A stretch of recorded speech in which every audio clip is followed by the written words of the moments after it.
So for those of you who are sitting here, you are maybe wondering why it's warm, and that is because this air conditioner has decided to act up again. So it's cooler in the back. So if you decide to move to the back, I will not be offended. I promise. But then again, sorry, you guys. You can't move. We hear today's passage in Hebrews chapter 12, which is found on page 1008 in the Blue Bibles, spot in the middle of the Olympics, and how apropos. So even if you're not glued to the TV, those commercials, they have a way of wiggling in there everywhere you go, and they are tugging at our heartstrings, seeking to tap into these deeply held values of the Olympians' sacrifice, their commitment, their dogged determination, and even their parents' commitment, sacrifice, and determination, and using all of those feelings to get us to buy their product. Now, it can be a funny thing to be a spectator of this athletic prowess. See, I feel proud for our country when we win medals, and even though sometimes I cheer for the underdog, the one who's getting the very first medal for their country. But along with that admiration is this sense of shame too. Now, I don't literally look at my body, but I am aware of it, and then the thought comes in, I admire that person's self-denial and their effort, but I do not have that kind of concentration of purpose and will. I just couldn't do it myself. They are the champions, and I am not. So hold on to that thought for a while, especially the word champion, which is translated as founder in our verse, in verse 2. The Greek is archegos. My first point, the race is grueling, and we have a natural tendency to wish it were easy. So, how many of you love the idea of going on a well-manicured garden where you walk on the flat, smooth paving stones, enjoying the flowers and the shrubs as you meander along? Now, even if gardens are not your thing, you understand what I'm getting at. It's neat, it's tidy, there's beauty all around, and you are allowed to dawdle, even encouraged to stop, take pictures, smell the flowers, and drink in this beauty. But somehow that is not the picture of discipleship that we get from Hebrews. The race is being used as a metaphor for Christian discipleship. So here's a race, and I want you to lean against the more modern view and instead think of this dusty, simple race of ancient times. But before we go much further, I need to make a few important distinctions.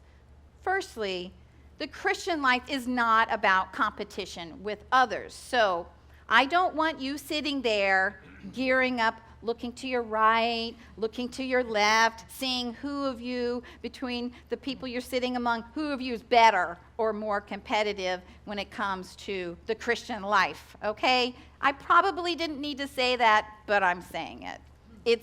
That's actually where the Olympics is not a helpful metaphor. Also, I'm not intending to say that God gives Christians the ability to overcome all obstacles.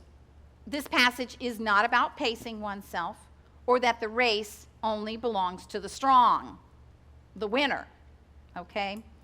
So what does it say? Let us run the race marked out for us. That's from deep inside verse 1, and that is the central exhortation. Let me repeat my first point. The race is grueling, and we have a natural tendency to wish it were easy. But it says, let us run the race. As I am running, run with me. Let's be a team together, which supports one another in our running. And we learn a helpful word from Hebrews, that we are able to run the race if we throw off the weight and the sin. See, the weight and the sin make us weary. If we're going to run the race, we need to lay aside anything that weighs us down so that we do not grow weary or faint-hearted. This picture is of activities and habits that cling so closely that it impedes our movement. See, I'm reminded again of the athletes and the regiment that they put on to renounce anything in life that would distract them from achieving their goal. Now, see, for me, the weight that likes to cling to me are distractions. They come at me in my phone or just by hanging out with friends.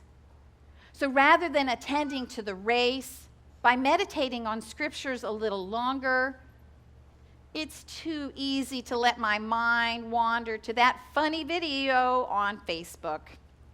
Rather than focusing my eyes on Jesus, by praying with focus, it's all too easy to banter with my friends or listen to my music.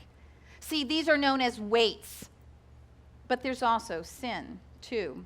See, I'm always reminded of swimming training that I had in college where we put clothes on over our suits, and then we had to jump in the pool. Now, of course, our job was to get out of all these clothes because they were impeding our survival and then even learning how to use them as a flotation. See, I think you can relate to this strong desire to be free of the things that weigh you down. In and of themselves, clothes are not bad, right? But if we're in the water, we don't want them clinging to our body and being a dead weight that brings us to the bottom. Verse 2 enjoins us to fix our eyes on Jesus because without focus on the goal and the one who will get us there, the distractions could prove our undoing. So as I round out the first point, I'm speaking a word of encouragement to fix our eyes on Jesus, who is our champion, and to throw off the things that shift our focus away from him. The race is grueling, and we have a natural tendency to wish it were easy, which leads me to point 2. Accept the discipline that God puts in your own life, grateful that we are his children. Now, you will probably recognize the similarity that my second point has with my first. Since our tendency is to wish that things are easy, we actually need to learn from the discipline that God uses to make us more like Jesus. It's not easy. And I will lift just 2 verses from our earlier passage that we read today. Jeremiah 23:29. Is not my word like fire, declares the Lord, and like a hammer that breaks the rock in pieces? Or Luke 12:50. Jesus said, I have a baptism to be baptized with, and how great is my distress until it is accomplished.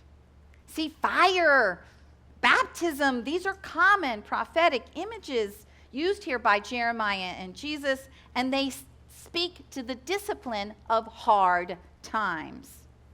Now, I don't know the circumstances of your own decision to come to Jesus, but while preparing this sermon, this song kept coming to my head. I beg your pardon, I never promised you a rose garden. And I have clearly dated myself. You teenagers have no idea about that song. It's silly. Now, do you expect Christian discipleship to be a rose garden?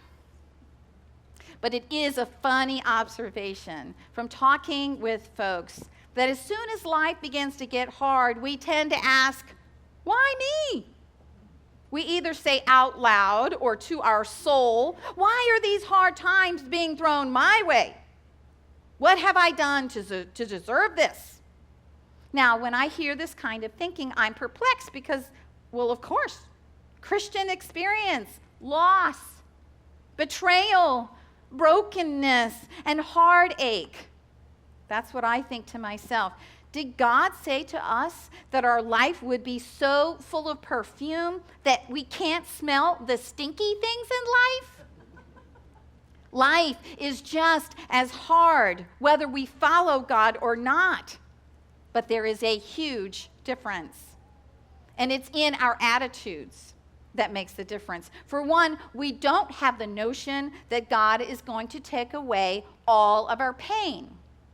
But we are not alone in the pain. And that makes all the difference.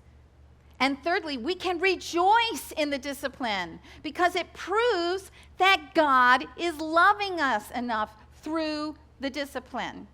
Now, I need to make a quick sub-point here in brackets. I am not saying that God is actually the cause of your pain or your really bad circumstance.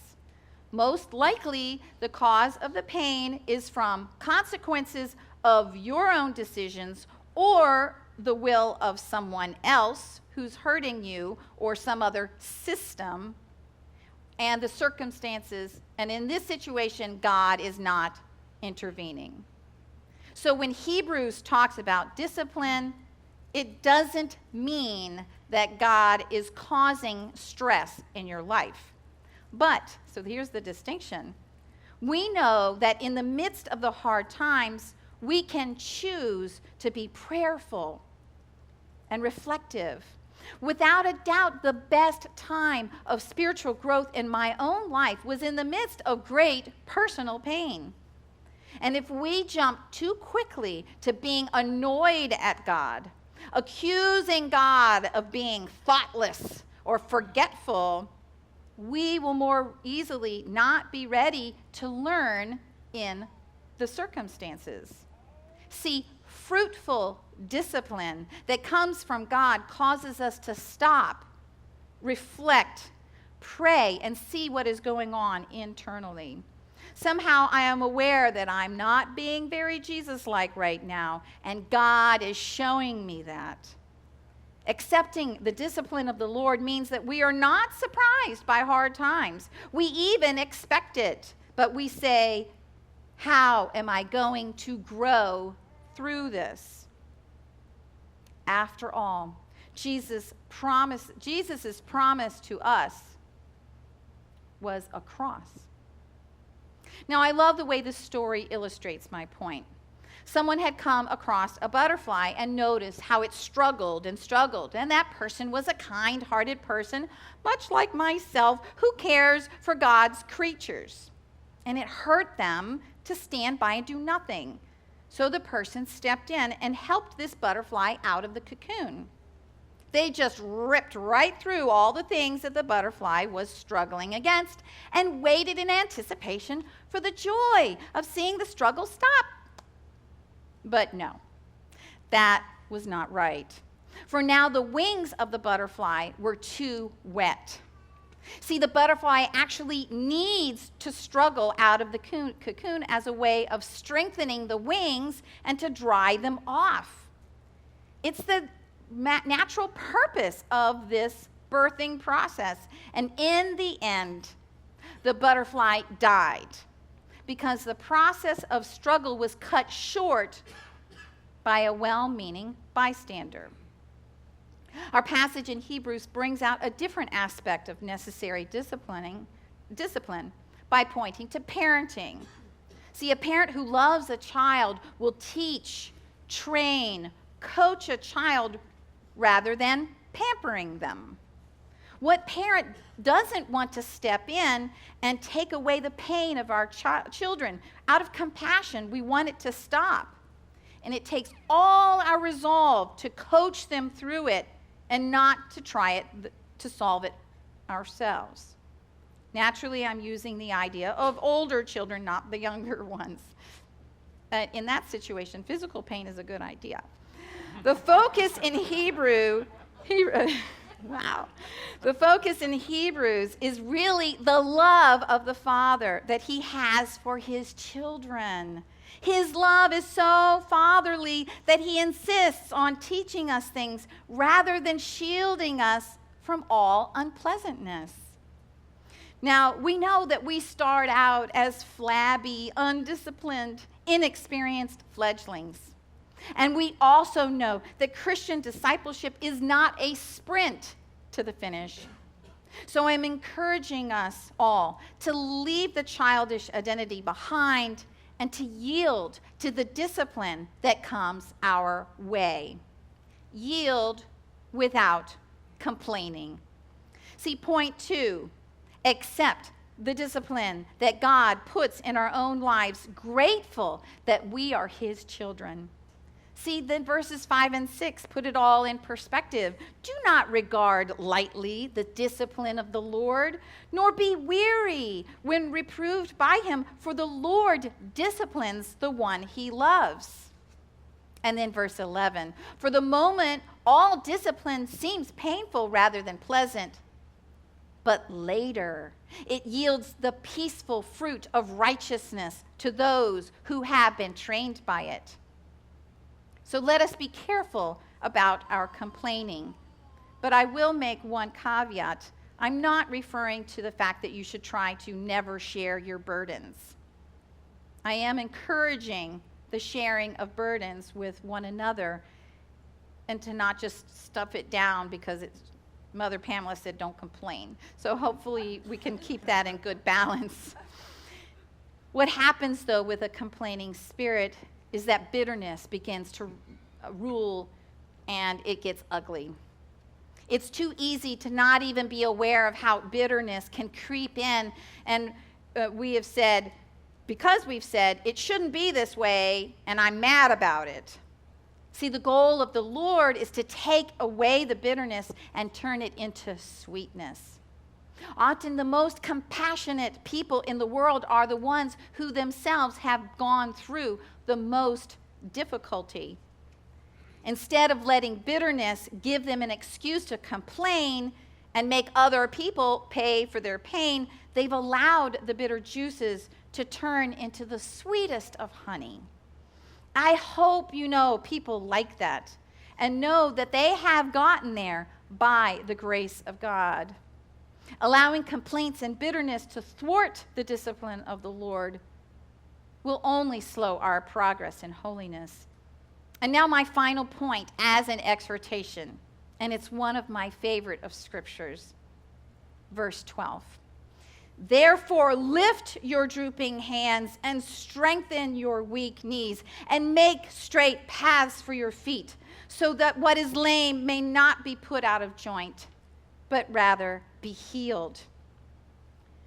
You may have heard hard words today, but I hope it is heard in the spirit of encouragement to persevere in our race. We get the picture of exhaustion or the crippling effect of spiritual discouragement. Some of our body here at Epiphany have become discouraged. Some of us want to give up and sit down on the track because we just don't have the imagination to believe we can make it. It seems pretty clear to me that there were some in the original hearers who heard Hebrews and just wanted to weep out of weariness. So the final word is to remember a few perspective-changing points. Number 1, you are a beloved child of God. Your daddy is not ignoring you or failing to train you for life. We have accepted the discipline or maybe even relish in it because we know it's out of love. Secondly,